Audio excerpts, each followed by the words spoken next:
Hi, my name is Heather McGowan. Let's talk about how to make rational decisions in uncertainty. Let's talk about questions we'll address. Does your brain prefer certainty or pain? We're talking about 42nd Boyd. 42nd Boyd was a fighter pilot who could beat any other fighter pilot within 40 seconds, regardless of the position of disadvantage he was in. By the end of this video, you'll understand why the OODA Loop is the right framework to making rational decisions in uncertainty.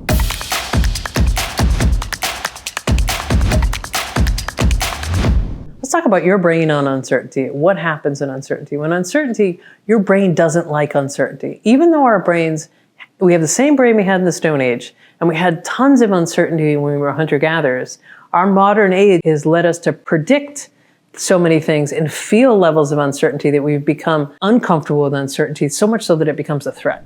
So when we're feeling uncertain, our amygdala goes into overdrive. Our prefrontal cortex, which is the executive function part of our brain, starts to wane. We make poor decisions. Our brain floods with cortisol because we have the same brain we had back in the Stone Age, and that made sense because we needed that surge of energy if we were going to be eaten by a tiger.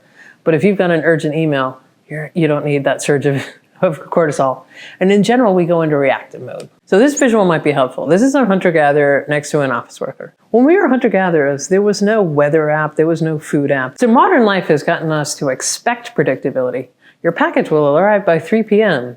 Your Uber will drop you off by 8:45. It'll rain for the next 15 minutes. Those kinds of things have lulled us into believing a level of certainty. When we were hunter-gatherers, we only got that surge when we thought we were going to be eaten by a tiger. So let's talk about how our brain handles unpredictability and uncertainty. So there was a simulation this study's been repeated multiple times. In this particular study, they said if you're in a couple different categories, you're definitely going to be shocked in the game. Whether you do something wrong or not, you're definitely going to be shocked. In other groups, you're not going to be shocked. You'll be safe, have fun in the game. And the third group, there's a 50% chance you're going to be shocked or not. The highest levels of anxiety were in the people at 50%. The highest levels of stress were in the people at 50%.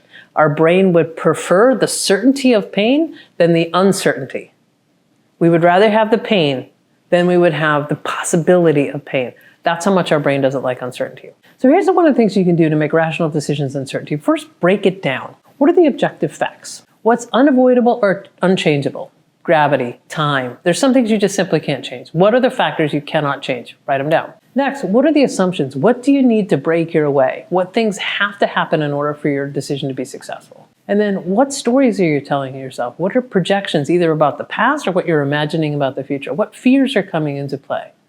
What possibilities are you imagining or assuming will not work your way? Break it down into objective facts, assumptions, and stories. Another thing that's really helpful is to shrink the horizon time. When you're trying to make rational decisions in uncertainty, the further something is off in the future, the more abstract it is. The more abstract it is, the more you imagine everything that could possibly go wrong. So you can shrink that timeline and bring it into what is the right next step. So first, map all the decision points and action plans that you know of. Note all the alternative pathways. Look at the time horizon. What has to happen when? Don't do anything until you have to do it. Shrink that time horizon, make the next right step. And then which steps are reversible, which steps are irreversible? How many reversible steps can you make so you have an option to backtrack?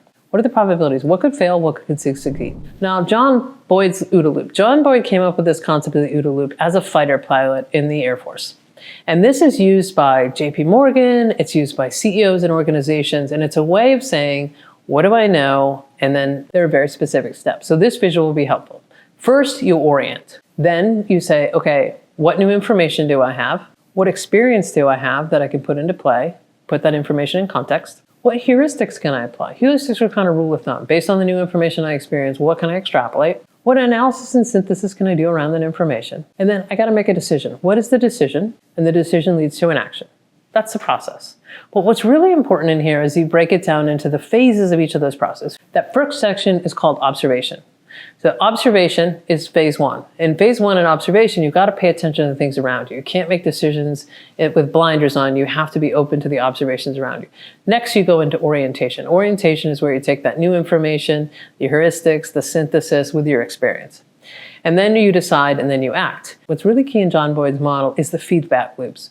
Once you act, what does that tell you about the decision made? How does that create experience for your new decisions?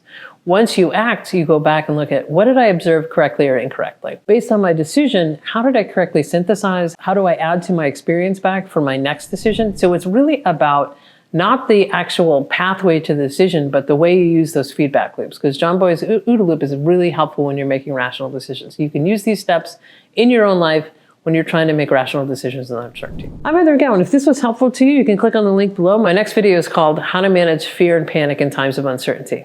Thank you.